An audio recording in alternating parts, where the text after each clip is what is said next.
ሻሎም ሻሎም ሻሎም ቤተሰብ እግዚአብሔር አምላክ ሰላም ጸጋ ምሕረት ናይ ክርስቶስ ምስኩልኩም አና ሓውኩም ሰላሐዲን ካብ ሲአርጂ ኢንተርናሽናል ቸርች ስቶክሆልም ስዊድን ሎም ድማ ነዚ መዓልቲ ዝኸውና ህይወት ቃል ሓቢርና ክንካፈሊና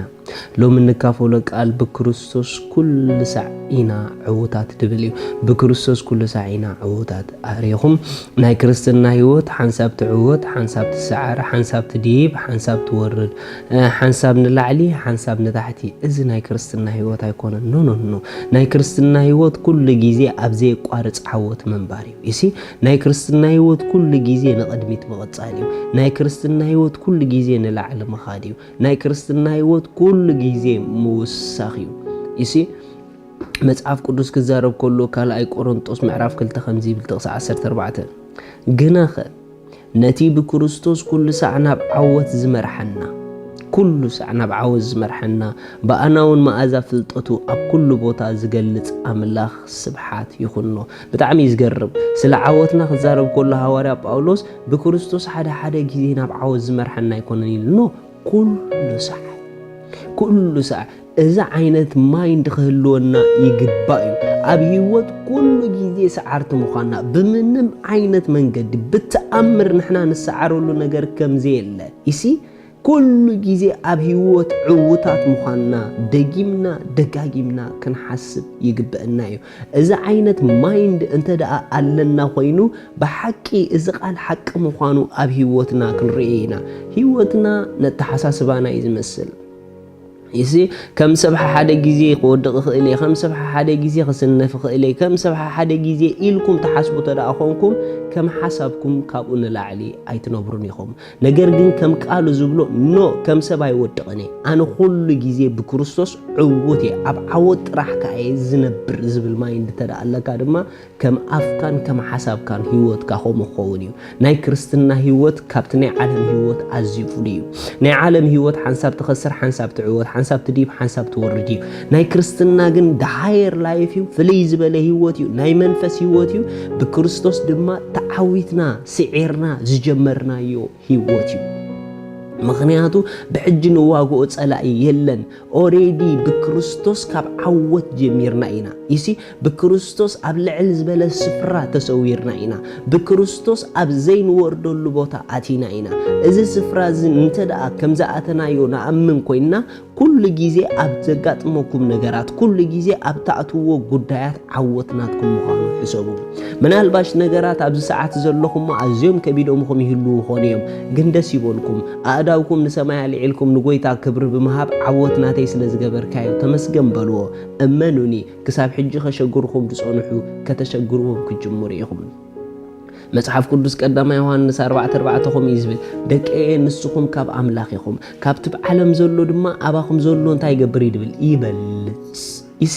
ኣባኹም ዘሎ ይበልጽ ስለዚ ስዒርኩም ኢኹም ሃሌሉያ እቲ ባና ዘሎ ሰዓር ስለ ዝኾነ እቲ ባና ዘሎ ብሉጥ ስለ ዝኾነ ኦሬዲ ስዒርና ኢና ይሲ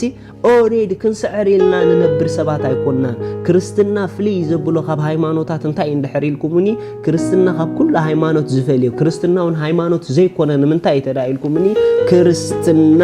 ናይ ኣምላኽ ህይወት ኣባና ክግለጽ ከሎ ስለ ዝኾነ እዩ ክርስትና ብክርስቶስ ኣብ ዝተፈጸመ ስፍራ እትጅምሮ ህይወት ስለ ዝኾነ እዩ ማንም ዳግም ዝተወለደ ክርስቲያን ካብ ናይ ዓወት ቦታ ህይወት ጀሚሩ ስለዚ ዓወት ኩሉ ጊዜ ናትና እዩ ኣብ ዘመንና ካብ ዓወት ኣይንወርድን ኢና መጽሐፍ ቅዱስ ከምዚ ይብል ሮሜ ምዕራፍ 8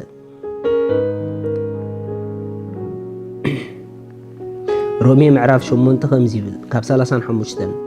ካብታ ፍቅሪ ክርስቶስ ዝፈልየና መን እዩ ከመይ ምእንተ ካምሉ መዓልቲ ንቀተላሎና ከም ኣባጊዕ ማሕረድውን ተቆጸርና ዝብል ጽሑፍ ዘሎ ጭንቀት ዶ ጸበባ ዶ ስደት ዶ ጥሜት ዶ ዕርቃን ዶ ፍርሂ ዶ ወይ ሰይፊ ሞት ኮነ ወይ ህይወት መላእኽቲ ኾኑ ወይ ገዛእቲ ዘሎ ኾነ ወይ ዝመጽእ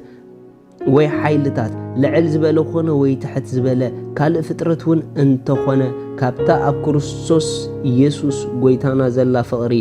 ኣምላኽ ከቶ ክፈልየና ከም ዘይኮነሉ ኣርጊጸ ኣለኹሞ በዚ ኩሉ በቲ ዘፍቀረና ኣጸቢቕና ንስዕሪና ንኹሉ ነገር ይምጽኦ ጳውሎስ ኣብ ህይወት ከጋጥም ዝኽእል ኩሉ ነገር ይምጽዮ ኣብ ልዕሊ ኩሉ ነገር ግን ኣጸቢቕና በቲ ዘፍቀረና ንስዕሪና ኢሉ ርኢኹም ጭንቀት ኣይስዕረናኒ ሕማም ኣይስዕረናኒ ጸልማት ኣይስዕረናኒ መንግስቲ ይስዕረናኒ ዋትኤቨር መላእኽቲ እውን እንትኾኑ ኢሉ ካልእ ፍጥረት እውን እንትኾነ ኖ ሞት እውን እንትኾነ ኖ ብክርስቶስ ኩሉ ግዜ ዓወት ናትና እዩ ናይ መጨረሻ ናይ ጸልማት ሓይሊ ሞት ንሕና ንዕኡ ስዒርና ኢና ሃሌሉያ ምኽንያቱ ዳግም ዝተወለድናሉ ህይወት ንሞት ዝሰዓረ ህይወት እዩ ሞት ከርክቦ ደይክእል ህይወት እዩ ስለዚ ብጎይታ ደስ ይበልኩም ዓወትኩም ሓደ ግዜ ይኮነን ዓወትኩም ኩሉ ግዜ ብጎይታ ናትኩም እዩ ብጎይታ ደስ ይበልኩም ብዓወት ተመላለሱ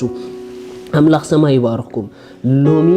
ንጎይታና ኢየሱስ ክርስቶስ ወሲንኩም ደይ ተቐበልኩም ሰባት ነዚ ናይ ዓወት ህይወት ትደልይዎ እንድሕር ኮንኩም ሕጂ በዛ ሰዓት እዚኣ ምሳይ ጸልዩ እግዚአብሔር አቦ ስለ ወድኻ ኢየሱስ ክርስቶስ የመስክነካ ኣለኹ ይኣምን ኣለኹ ኢየሱስ ክርስቶስ ስለ ኃጢአተይ ከም ተሰቕለ ዕዳ ኃጢአተይ ፈጺሙ ከም ዝኸፈሎ ስለይ ከም ዝሞተ ብሳልሰይቲ መዓልቲ ኣምላኽ ካብ ሙታት ከም ዘተንስኦ ይኣምን ኣለኹ ንኢየሱስ ክርስቶስ ኣምላኸይን መድሓኒን ይብል ኣለኹ ካብዛ ሰዓት ንክርስቶስ ብምእማነይ ውሉድ ኣምላኽ ሓድሽ ፍጥረት ኮይነ ኣለኹ መንፈስ ቅዱስ ብሽም ኢየሱስ ብእምነት ይቕበለካ ኣለኹ ኣሜን እዚኣ ድጸለኹም ብጣዕሚ እንቋሓጎሰኩም በዚ ብታሕቲ ዘሎ ጌርኩም ኮንታክት ግበሩና ጎይታ ከም ዝተቐበልኩም ንገሩና መታን ክንሕጎስ ምሳኹም ክንጽልየልኩም ዘድልየኩም ሓገዝ ከዓ ክንልእኸልኩም ኢና ሻሎም